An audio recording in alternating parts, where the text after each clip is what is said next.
Hi everybody, this is a video of the Fitzgerald 6-foot fluorescent strip light. As you can see, this is the Fitzgerald 6-foot fluorescent strip light I saved from this social club where I go bingoing on a Sunday night. And I saved it and I collected it from this social club last week. And as you can see, it looks very 6 foot long. And it was on the stage where we had the entertainer. We had two of them, but I've got the other one in my bedroom. But this is the very first one that I'm putting on YouTube. And as you can see, this is its T12 fluorescent tube. And it says, what does it say on it? It says F75 watt / 835. That's got 835 Kelvin. That's standard white, and it's made in China. And it's got this ROH S2. It's got that postcode on it, and it says compliant. Yeah, compliant 2011 65/EU. Oh, it's got that date on it, the year 2011. Wow, how amazing is that? But anyway, guys, so as you can see now, I've washed and cleaned it up because it were all covered in dirt. But I bathed it and then put a new power station inside it. But as you can see, that's where that little stain thing there, it's where we had that sticker on it, and it said Fitzgerald with the England flag symbol on it. That's made by Fitzgerald light ring. And let's take a look at this beautiful starter button. It's a GE one, usually called GEC. It stands for General Electric, like General Electric Company. And as you can see, it says 155/500, 4-65 watts. Yeah, 65 watts, 220 to 240 volts. And it says it's made in China, and that's all it is. And it's a GE company one. And it says, and it's a GE in curly writing in NR. And it's made in China. So anyway, let's put this starter button back in, guys. I'm going to take a look inside the interior of this beautiful strip light. So anyway, guys, all I'm going to do now is just get this screwdriver out.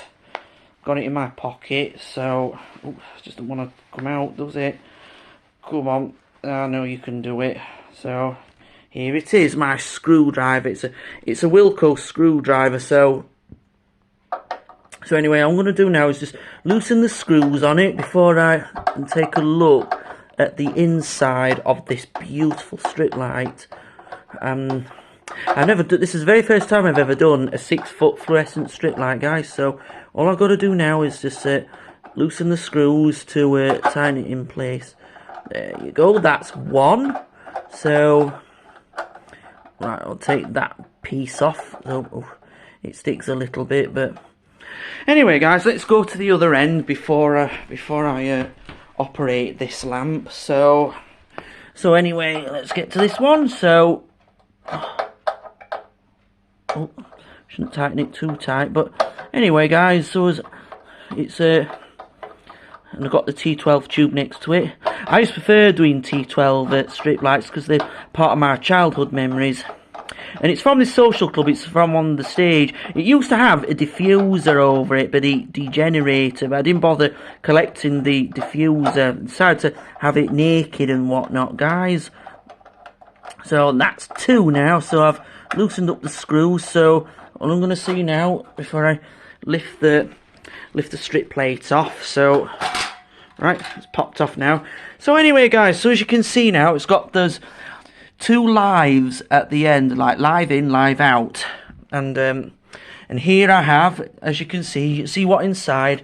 It's got this Helvar, let me just move the wires so as you can see, it's got this Helvar magnetic ballast, and it was from the other strip light fitting. And this strip light fitting I moved it from had those T8 twist and lock-in holders, which I really don't like. And it was like from the noughties or the 2010s. But this fitting was made from like between the early and mid 90s, and it has got a date on it. Let's take a look inside. So as you can see, assembled by 31st and 31st of July 1993. Wow, I'm glad when I bathed it, I'm glad that didn't come off. And it shows you it's only got half of a date on it. It's made by 1993. Next year, it'll be its 30th birthday. It'll be nearly 30 years old. This fitting is at least 29 years old. It's a bit like when I did the 5-foot fluorescent strip light, and that had its 29th age. and I put that on YouTube throughout its 29th age. And this one's 29 years old, and it's got the ballast on it. It says Helvar, made in Finland. Let me just hold it close so you can see, and all the light's reflecting on it. Anyway, once again, it says made in, Helvar, made in Finland, and it says L75, L75A dash S2, S240 volts, and it says 240 volts, 50 hertz, WCAP, that's right, W cap A EEI 70, that's it, T8, G13 O. 0.70, 0.51 B2, 75, that's T12, G13 0.67 and 0.55, TW130, T8, triangle T60, and it's 75, no, number 6510, NEN 60921, EN6137, between T8 and T12, and there's that thing, it says the starter on it, and it's live, and it's got live and neutral. And look at this end, it says on there, it's got the end, it's got the live and neutral at the end, but at the other end it's got two lives. So this one's got live and neutral, and the neutral travels out into the terminal block, and it's wired up, and it's got this beautiful Fitzgerald capacitor on it, and it says on it Fitzgerald, and I know that wire's in the way, and it says 5/93, and it's made in 1993. This machinery is about 30, well, nearly 30 years old. It's not bang on 30, but it says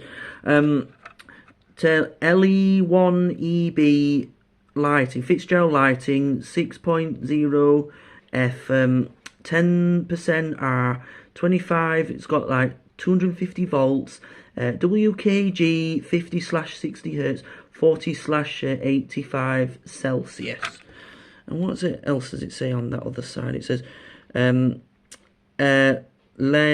in England, made in the UK. So anyway, guys, that's enough of that now. So let's get straight on. And as you can see, there's that starter button holder. I know it's going on for ages talking about all this, and it's been earth wired. It's a new fresh wiring. So all this power station was from it had its old power station, but the power station wore out, so I put a brand new one in because that'll bring it back to life, and that's resurrected it, guys. So, and as you can see all the wires. I know they're quite long, but they just have to do for now. Before N, that's supposed to be neutral, and on the other side it's L, and that's live and neutral, blah blah blah. So anyway, guys, all I'm gonna do now is put the strip plate back on now. So that's it. Let's get this thing out. So right, that's it, it's coming on now. So let's just fit this item back on, guys. So that's it now, it's fitted back on. So as you can see now, let's just put this. It's got nice sparkling clean screws on it. I'm glad I've done a really good job. It looks like it's a very brand new fitting, but it's not new, it's old, because it's 29 years old. It's from 1993, but it will extend. It will last forever, because the fact it'll keep having new ballast in it. Those magnetic ones. I always prefer magnetic ones because one of my old strip light was fitted. That one, the Crompton. No, it was Philips actually. But anyway, as you can see now, putting this.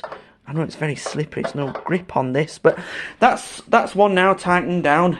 Let's go to the other end. Right, let's just put this one in now. So,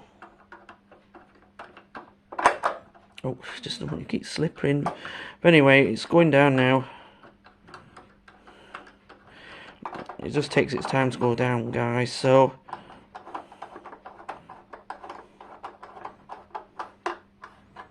Right, tightening down now. Oh, just keep slipping.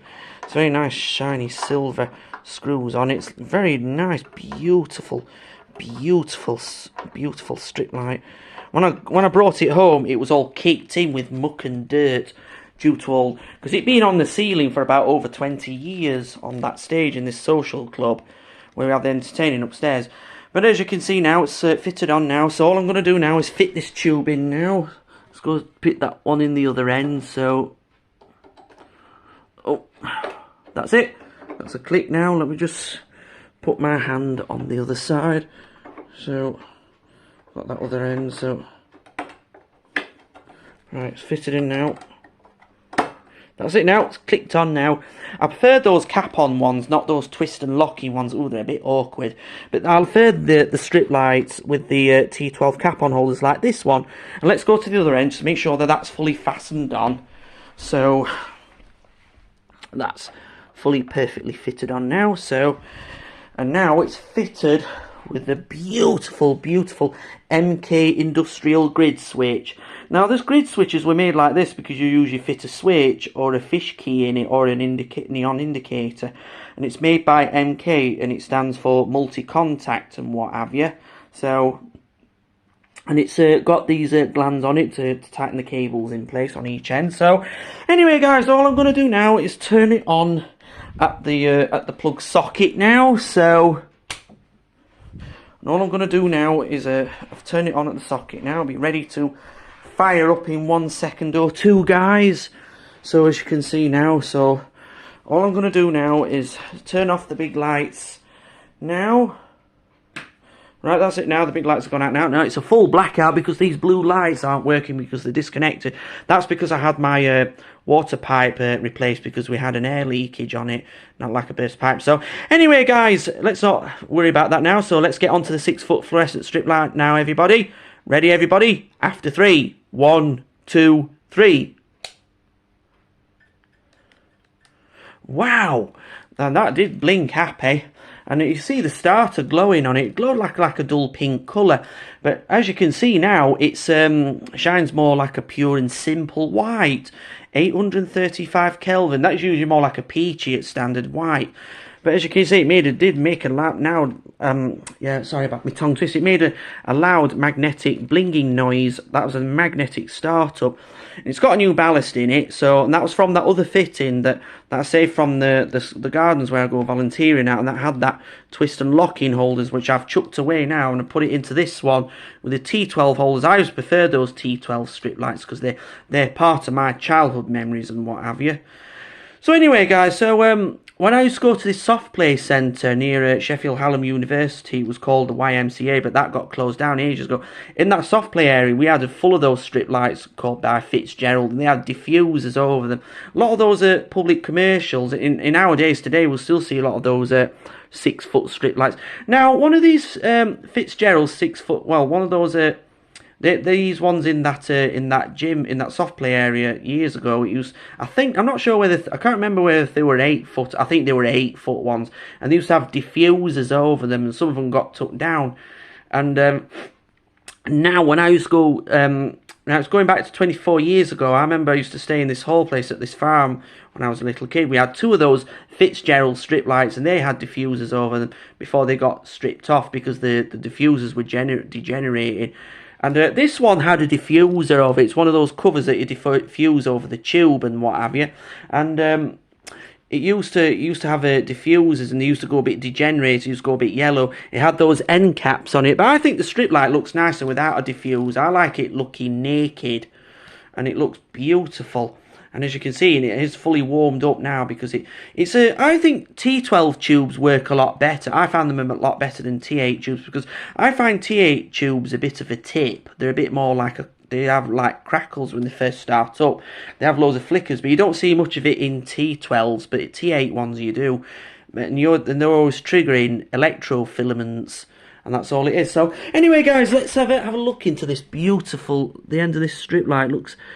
You can see the light coming through this ring, and it's not light proof. And as you can see, it's got. You can't really see it. And this beautiful strip light shines more a nice regular white colour.